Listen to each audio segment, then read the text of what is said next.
tayo mag-pray na. Wala pa ilaw. Okay? So, alam na, closing ha, Sister. Ay, ba't yun na ilong mo? Sister Early ha. Okay? Yung gas niya, guys. Hi guys! Good evening! Katatapos lang ng ating Saturday family appointment with El Shaddai. At ang ating healing password ay ang last letter of humble, which is letter E. The first E goes to our very own Sister Flor Formanes. Mga nagbibigay ng mga absent. Hindi. Candy. Number 1, Pasalubong. everyday. Ang kanta, everyday. Everyday is the day of Thanksgiving. Ang kumanta, Gasto Choir, ang share si Sister Antonia Baby Isguera. Yay! Bakasyonista to. And the second bakasyonista, our very own Sister Arlene Beautiful Cruz. Yay! Salamat sa pasalubong namin. Second E stands for every morning.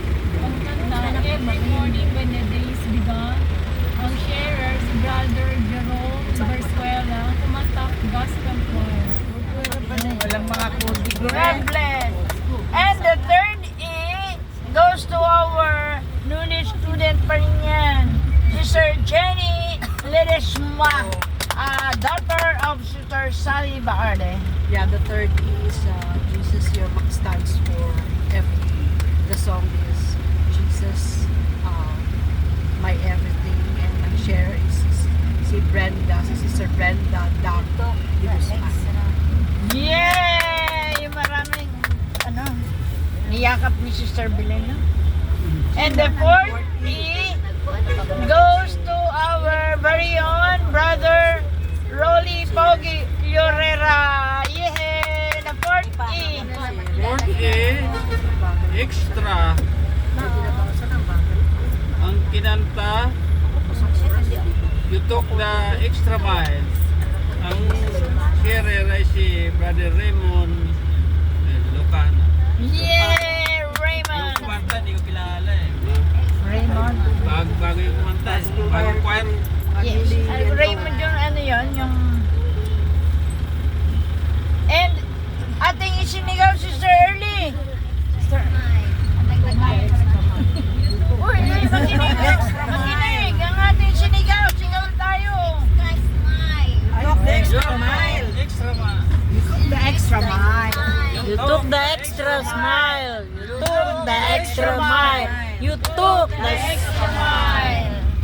At ang ating closing prayer, brother, ay Sister Sally Bacarde. Hallelujah. Glory to God, glory to Christ Jesus. Hallelujah.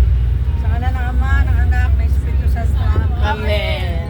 Mang banal, Yahweh Shaddai, Diyos na mabuti, Diyos na aming buhay na nagbibigay ng lahat ng pangailangan. Salamat Yahweh sa kabutihan mo at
dati, di ba, naging ano na sila ni Lord, follower. Tapos nung nawala si Kristo, bumalik sila sa pangingisda. Kaya yung pagpapakita ni Kristo, nire-remind sila na, bakit kayo bumabalik sa Yes. dati yung buhay? Yes. Dapat sundin ninyo yung yapak ko. Tapos sinabi niya, 3 beses niya tinanong kay Pedro na, mahal mo ba ako? Which is, ang pag-express ni Peter is filial love.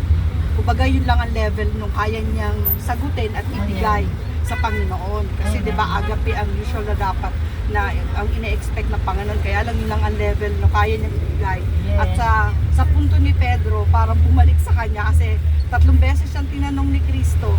3 beses din siyang sumagot ng oo, mahal kita Panginoon, which is 3 beses din niyang dinenay during the time na ipipersecute Oo, na si katumbas Kristo. ang kanyang, Oo, katumbas, parang karma, gano'n. Yun lang, yun lang pinaka-importante.